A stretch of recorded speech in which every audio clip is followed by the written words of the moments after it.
Well, yeah, we're still evaluating the pontificate based on just a few weeks that he's been at the helm. And I agree with you. There's some very encouraging things, and then there's some other things that make you kind of scratch your head a little bit. You can't reform an institution by promoting the people who have been part of its destruction. So I wasn't happy about that. Encouragingly, we've just had the removal of the Rupnik artwork from the Vatican websites. Well, I don't know the answer, Joe, and it's hard to interpret this because certainly this is within the framework of this agreement. The Vatican committed itself in 2027 to cooperate with the Chinese Communist government in the nomination of Catholic bishops. So it's a sign that the Vatican's operating in a new way. Well, I would be shocked. By the way, my name is Joe McLean. I host a radio program called A Catholic Take, where we look at the world through a Catholic lens. I'd love for you to hang out with us. If you like it, give it a thumbs up and let us know what you think in the comments below. Praise be to Jesus Christ. Welcome back to A Catholic Take, a bold synthesis of information and inspiration. I'm your host, Joe McLean. So good to be on with you. Praise be to God. Hey, I saw some articles. I'm going to be linking to everything in the show notes for you today, but this one from the Crux. Leo with the Curia will maintain Francis's direction, but change the tone. I found that very interesting. We've invited Father Gerald Murray to be on the program to give us his insight into the Leo XIV pontificate. Good morning to you, Father. Thank you for your time. Thank you, Joe. Good to be with you. Praise be to God. All right, so I think we should have a Father Gerald Murray score for Pope Leo XIV. So far, I mean, he's only been in the seat now for just over a month. Not a lot of time, but we're seeing some positive things, some hopeful signs, and some things I'm going to say I'm not so sure about. How are you seeing it? Well, yeah, we're still evaluating the pontificate based on just a few weeks that he's been at the helm. And I agree with you. There's some very encouraging things, and then there's some other things that make you kind of scratch your head a little bit. Encouragingly, we've just had the removal of the Rupnik artwork from the Vatican websites. Amen. Which is a great sign because Pope Francis tolerated Rupnik's bad behavior for quite a while, refused to dispense a statute of limitations to have him prosecuted, and then when he did dispense it, the prosecution dragged on, and yet he's never come to trial a year and a half after the dispensation from the statute of limitations. So we're hopeful that Cardinal Fernandez, who is in charge of that prosecution, will actually move so that a panel of judges can be set in place and that Rupnik can be judged. I think the listeners may be familiar with that case, but it's such a horrible sex abuse accusation against a former Jesuit priest, but still a priest in good standing named Marco Rupnik. So that's a good sign that Rupnik artwork is gone, because even after the all the accusations brought forward, and after the Vatican decided to prosecute him, his artwork was still displayed on Vatican websites. So that was ridiculous, and that was bad. So that's a good sign. No, Pope Leo rather has brought a solemnity to the pontificate and his seriousness in his approach.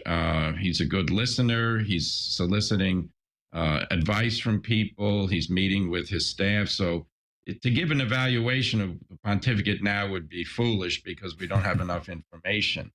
But there are some things that are concerning. He appointed the number 2 at the Pontifical Academy of Life to succeed Cardinal Archbishop Paglia.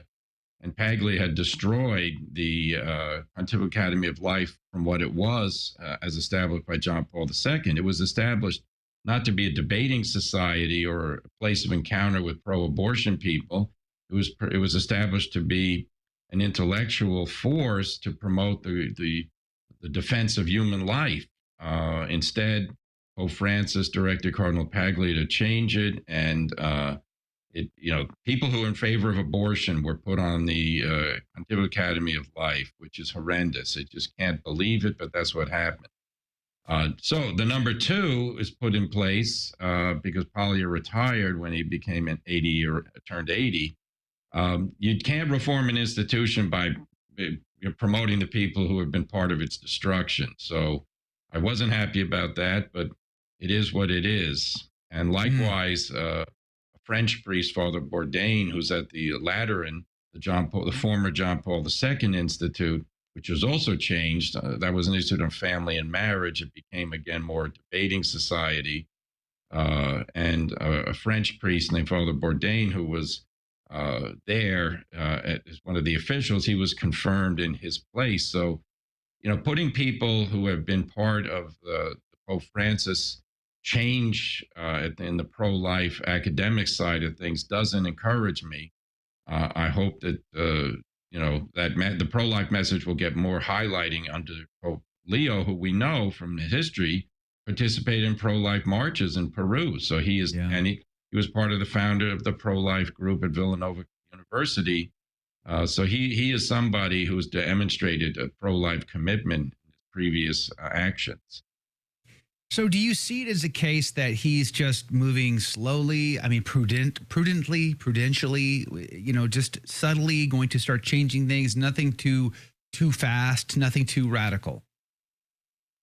Well, I think changes that were in place under, that if Pope Francis had lived longer, Palio was still going to have to retire. So it looks like the plans that were set in motion under Pope Francis just continued. But some things are a departure, and certainly the removal of Rupnik's artwork is a very encouraging sign because that demonstrates the seriousness. It happened after Cardinal O'Malley and the Protection of Minors Commission in the Vatican met with Pope Leo. And we know that Cardinal O'Malley had asked Pope Francis in the past to have that artwork removed, and it didn't happen. So now that it did, we're grateful. So let's look at each thing individually, but realize a transition in a huge government of the Holy See is not going to take place overnight.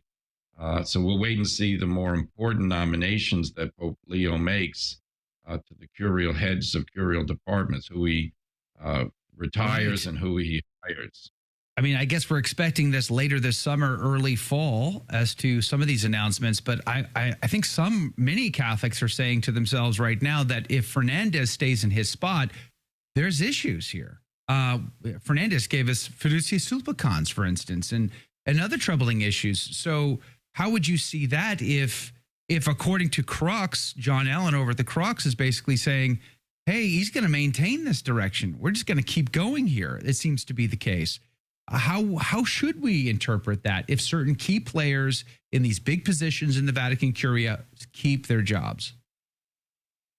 Yes, well, what happens when the Pope dies, all of those department heads in the Vatican lose their jobs. And what happens, the new Pope then comes in and he decides to, and this is what Leo decided to do, not to reappoint them permanently, but give them a temporary appointment.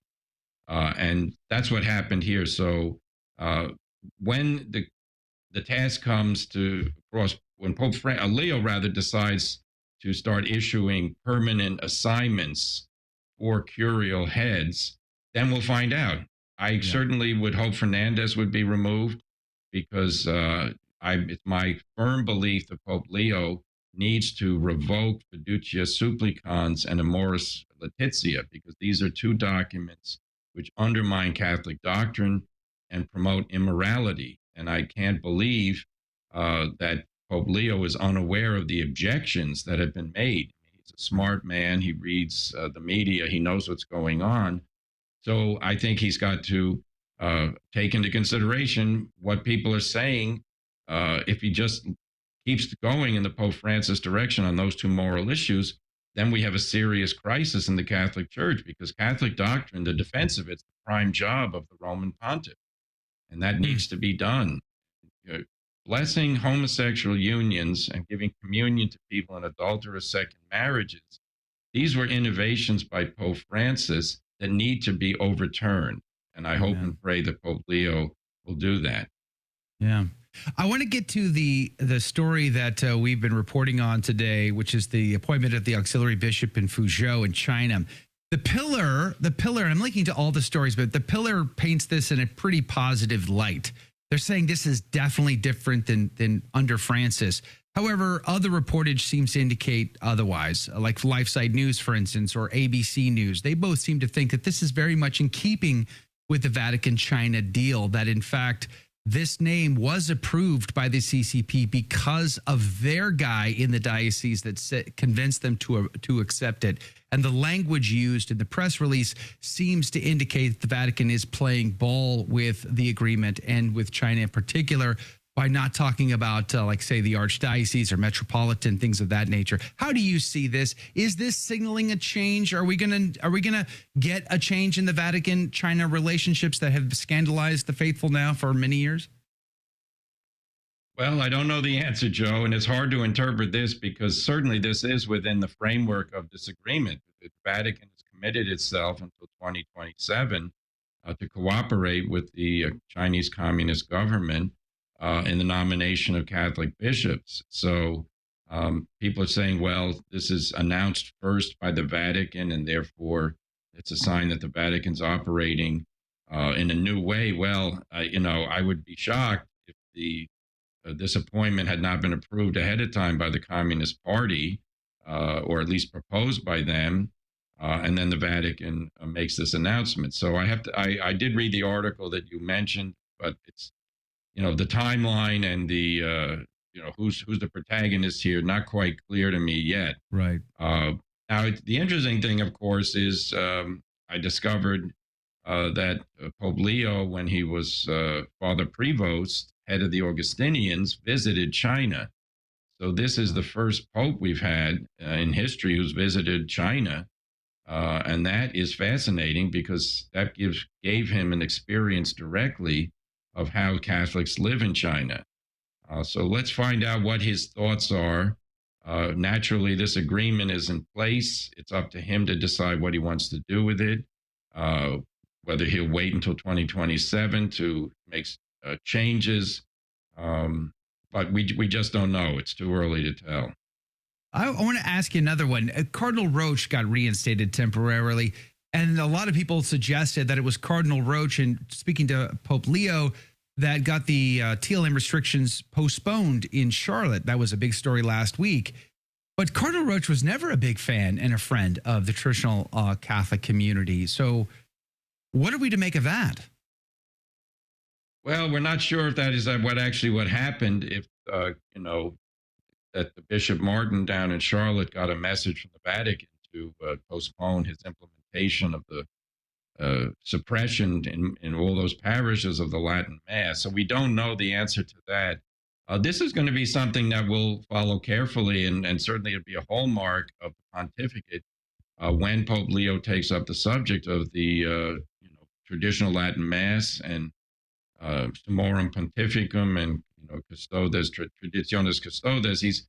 I don't think he can avoid addressing this issue because it is a hot topic, and he's American. He knows that there's a large number of people in the United States, in addition to those overseas, France and other places, that are very devoted to the Latin Mass, and that they were so grateful to Pope Benedict for what he did.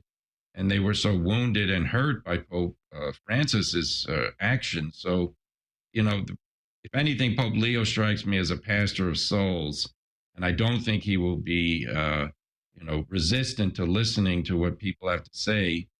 And I think for me, it says, if you look at it from a political point of view, it's an easy win. He pleases a lot more people by giving permission to Latin Mass than he displeases. So I think that's an easy win for him. There's like a general feeling of stability that now under Pope Leo XIV that we simply didn't feel under the Francis pontificate. Do you think that's fair to say?